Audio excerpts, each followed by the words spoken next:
So until next week, when I hope you'll join us again, from all of us here in London tonight, good night.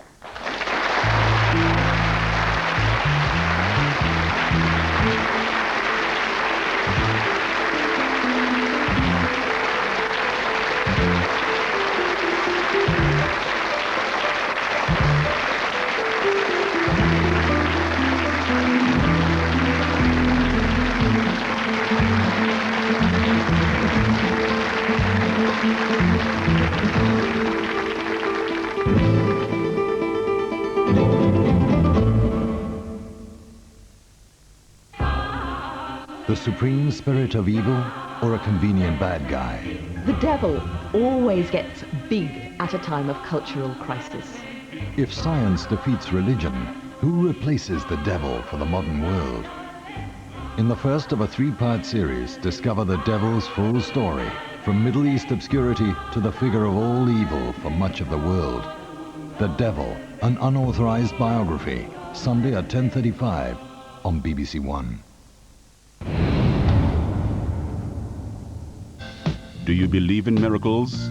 With British hopes riding high, the Oscars go the full Monty on BBC television. Barry Norman is your host for live coverage Monday through the night on BBC Two, with Oscar-winning highlights Tuesday at 10:20 on BBC One. I believe in miracles.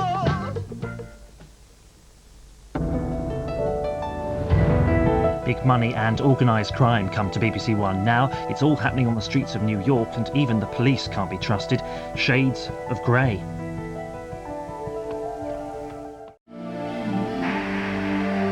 William's shy, but with a hidden and terrifying agenda, he makes life hell for Leanne in tomorrow's late film on BBC One, Blind Vision. That's at midnight.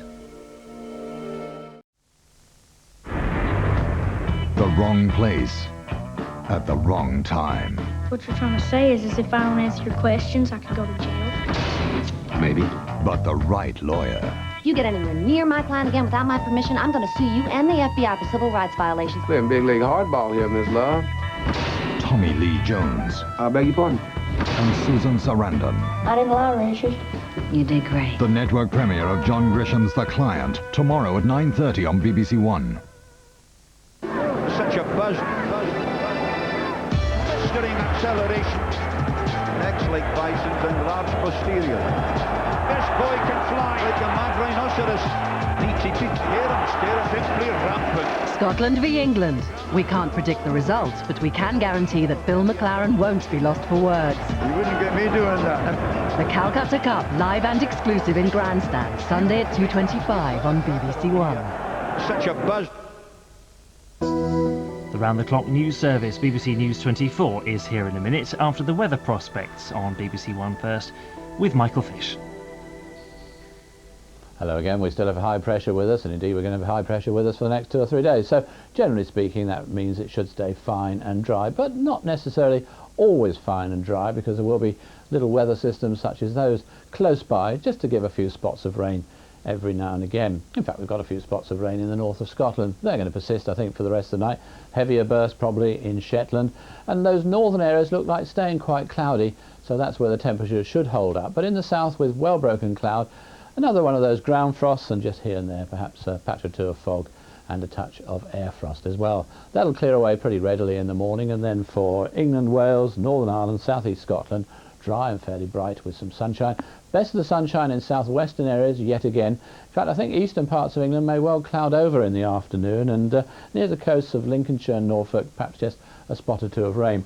And the northern half of Scotland also staying cloudy, especially near to the coast, with further rain or drizzle from time to time.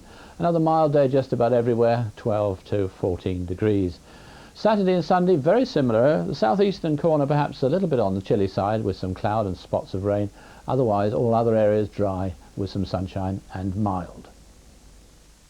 Are your eyes as good as you think they are? The police have powers to test drivers on the roadside, and you have to be able to read a number plate from a distance of 6 to 7 feet. That's almost the length of a cricket pitch.